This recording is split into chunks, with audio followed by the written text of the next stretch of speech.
vositasini beryapmiz. Oziqalarni berib qo'ydik. Endi buni ochib, xohlasa uzoq qilamiz. Mana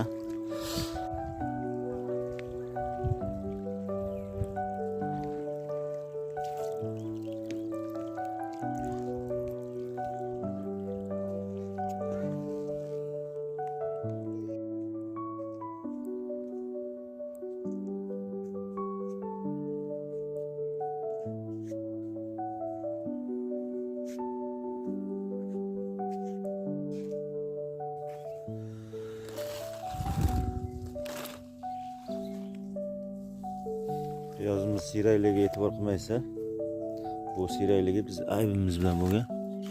Biz ko'rsatmoqchi bo'lgan narsa faqat o'sha oziqalarga qanday o'zgarish bo'ldi.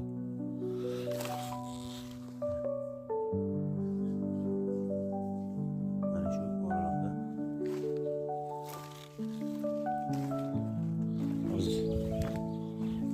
o'tash jarayoni bo'lyapti. O'tash tavsiya qilamiz. Chunki oziqani hammasini o't olib qo'yadi unda. Eng o'rtacha holati mana shu.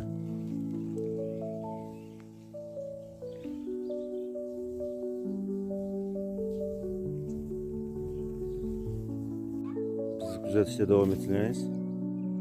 Necha sinterdan berganini ham xudo xolasa oxirida ma'lumot beramiz.